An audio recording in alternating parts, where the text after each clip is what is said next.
In this lesson, I will explain to you the concept of scope management plan by using the predictive, waterfall, or traditional method. In the next video, I will explain to you the same concept scope management plan by using the agile. So here is the mapping project management focus area to performance domain. So we are learning scope management planning, and you can see here there are 6 processes. So here in the planning focus area, we have 4 processes, and in the monitoring and controlling focus area, we have only 2 processes: monitor and control scope and validate scope. Keep in mind that the in initiative focus area, in execution, and in closing focus area, there is no processes related to scope management plan. I will explain to you how these processes works, but when we will solve the problem, then you will learn more. So first of all, I have written for you what is the meaning of scope management plan. So the scope management plan is a document that explains how the project scope will be defined. What is the meaning of scope? Scope means what you have to do and what you do not have to do. We write in the scope. Suppose if you are going to make the website for a client, so what you have to do and what things you should not do, that is called the scope. But again, we will learn in detail when we will solve the question.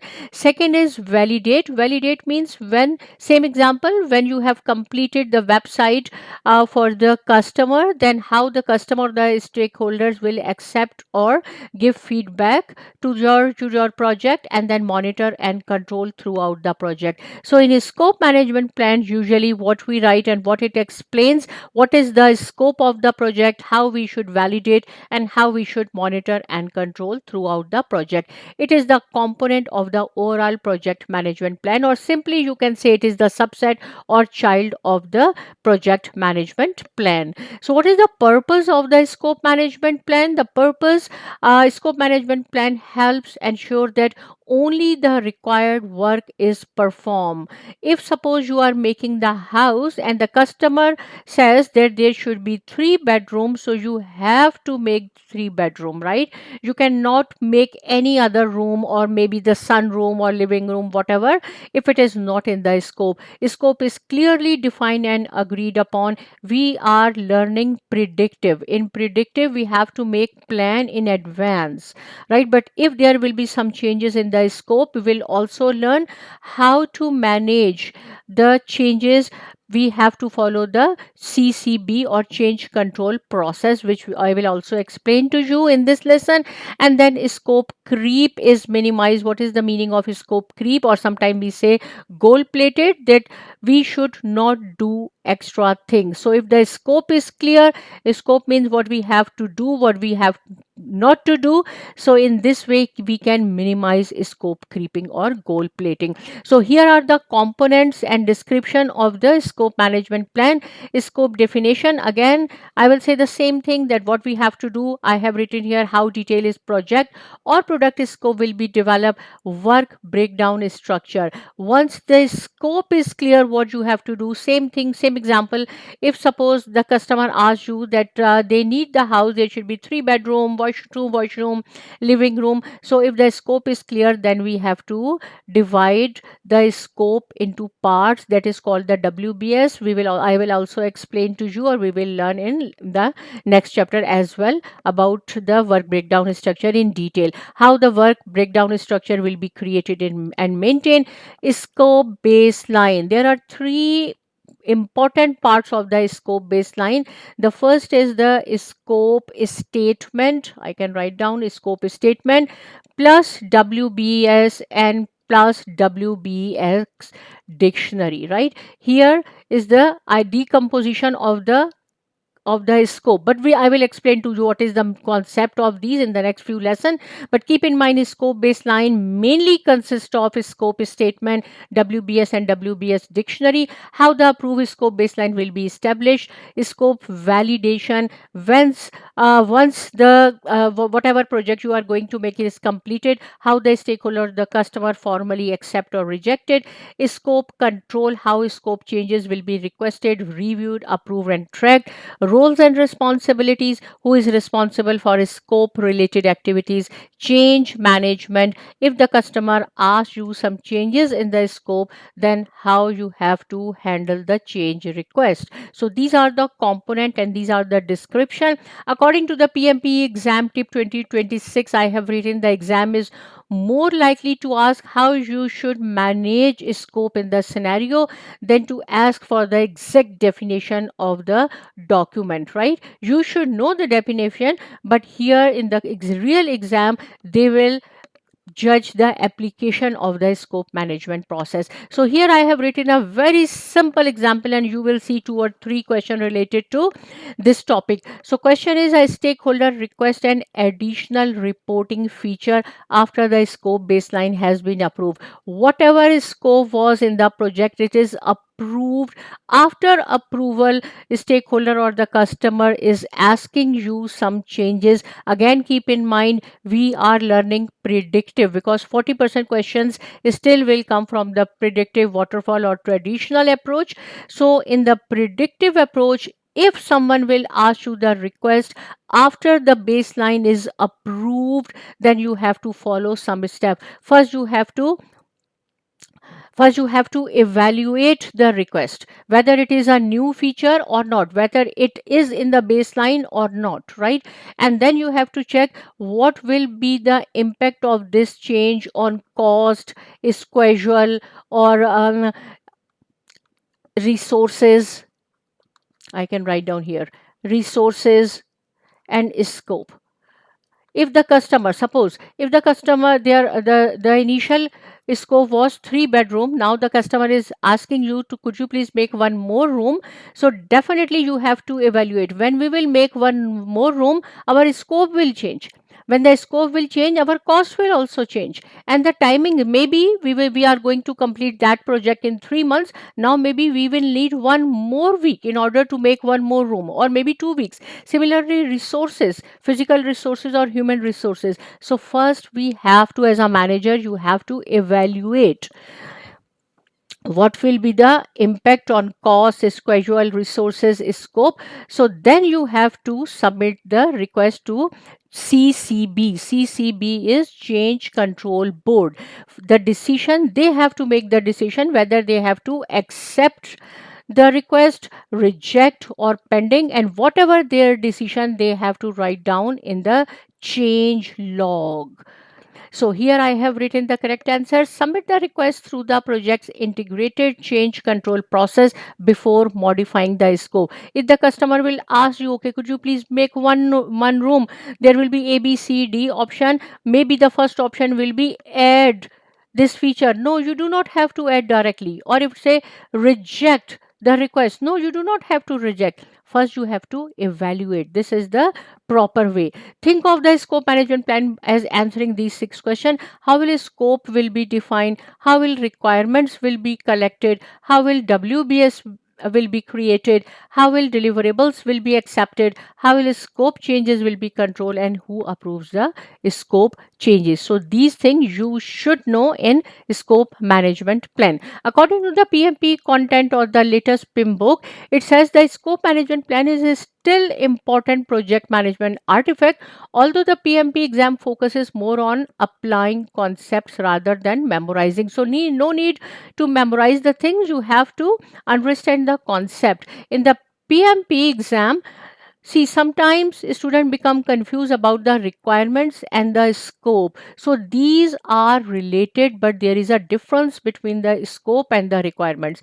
What is the difference? I have written here in a very simple language.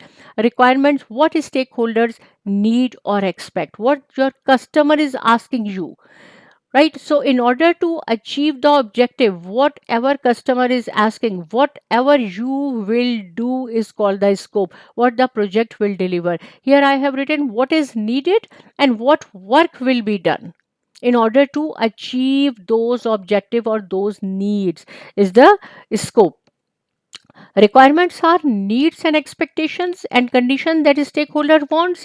They describe what the product or service must do. So here is a very simple example. Suppose the customer asks you, suppose you are building an online banking app. This is the request from the customer, and customer says users must log in using two factor authentication. This is the requirement. Password must contain at least 12 characters. The app must respond within 2 seconds. User can transfer money between accounts. The system must support 100k users at a same time. So these are the requirements of the customer. How you will fulfill these requirements, that is called the scope. Scope defines what is included and excluded.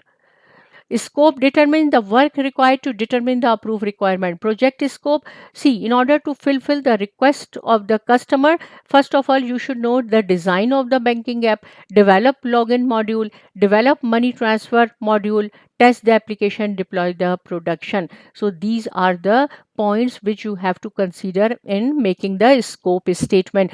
Excluded means what you should not do. ATM software, because they are not asking for the ATM software. If you will add the ATM software, it means you are doing the gold plating.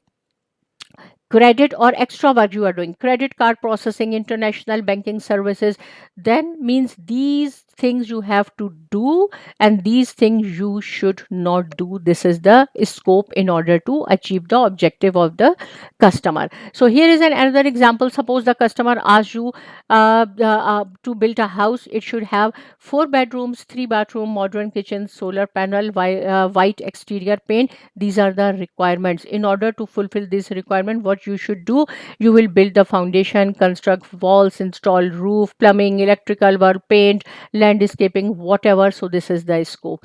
Requirement describe what the customer wants. Scope describes what the project team will do. Now I hope the concept is clear. What is the difference between the requirements and the scope? The flow in the PMP is stakeholder needs. First, stakeholder will let you know what they are looking for. Then you have to collect the requirements, requirement documentation. Then you have to define the scope, project scope statement, and create WBS. This sequence you should know. In exam, sometimes one question might come. So requirements come first, then scope is defined based on the approved requirement. You cannot make the scope statement first, then you are collecting the requirements or creating. So this is the sequence. PMP exam tip, a common example exam question is stakeholder request a new feature. So as a manager, what you have to do first? Sometimes you will see this what the manager do first, sometimes what the manager do next. So you have to read this sentence very carefully what they are asking. So first thing what you have to do as a manager, if the stakeholder asks you a new feature, the correct answer is assess whether it is a new requirement. You have to assess this. Evaluate its impact. You have to evaluate the impact on the project scope, whether the new feature will increase the scope, schedule, cost, or the other constraint, and then you have to submit the request, process it through integrated change control if it changes the approved scope. And who is responsible to make the decision? CCB, where they have to write down their decision in change log. If they change control board, accept, reject, or pending, whatever their decision, they have to write down here.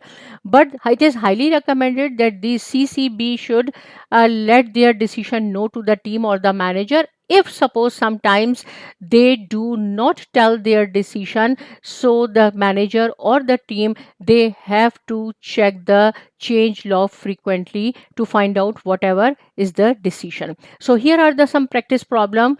Scope versus requirement. Now again, requirements, what the customer needs, and what you have to do in order to achieve those objectives is the scope. So here I will highly recommend, please pause the video, read the question. I will first explain to you, try to find out the best answer, and then you can compare your answer with me. A project team is developing a new customer portal. The project scope states that the portal will allow customers to submit service request online. During the requirement workshop, stakeholder asked that the customer also be able to track the real time location of the service technician. They need, see, another thing, and there is new requirement. You cannot say the requirement, if we have collected all the requirements in the beginning, so we cannot add. No, if there are some new requirements, so again you have to follow the process. Here they are asking you to add the new requirement, that they want to see the service technician real time location. What should the project manager do first? See, again you have to follow the process. First is add technician tracking. No, you do not have to add whatever customer is asking you. This is wrong. Reject. No, you do not have to reject. First you have to evaluate. Keep in mind, as the development team, to estimate the effort before making decision. No, document and analyze the new requirement to determine whether it aligns with the approved scope and project objective. This is the best answer, right? So here I have written the explanation. A requirement can provide additional detail about what stakeholders need, but a new requirement that may expand scope should be documented and analyzed first. Analyze means we have to check the impact on cost, scope, schedule, resources, and other constraint. Project manager should not automatically accept or reject. Keep in mind, do not accept or reject immediately. Second question is scope validation. Validation means when you have done your project, how the customer or the stakeholders formally accept. Our project team has completed a new reporting dashboard. Project scope states that the dashboard must provide monthly sales reports with filtering by region and product category. So these are the requirements. Now the project sponsor says it looks good, but I also expected the dashboard to provide individual salesperson performance. Keep in mind, if the scope is approved, after that, whether the sponsor, the higher authority, manager, who is requesting you to add something, you have to follow the process. Do not accept right away, do not reject it. You have to follow the steps. What should the project manager do? Ask the team to immediately add, because sponsor is saying no. Reject the dashboard? No. Compare the sponsor expectation with the documented requirements and scope baseline. This is the best answer. Ask the sponsor to approve the dashboard before reviewing the requirements? No. Right? So this is the best answer. Compare the sponsor expectation with the documentation requirement, whether we have written that requirement was part of the requirements or not. If not, then you have to evaluate. As a manager, you have to evaluate, and then you have to submit your request to the CCB. And last question is requirement change. During execution, a customer requests that the mobile app support three additional languages. The current requirements specify only English and French. Now he is saying three additional languages. Customer argues that the additional languages are essential for market expansion. What should the project manager do next? See, next again, he's asking three more additional languages. You should not add immediately. You should not reject. What you have to do, tell the customer that requirements cannot be changed after project execution. This is wrong. There is a way, there is, you have to follow the pattern. Ask the team to add languages without. This is also wrong. Instruct the team to add the languages because the customer is important. No.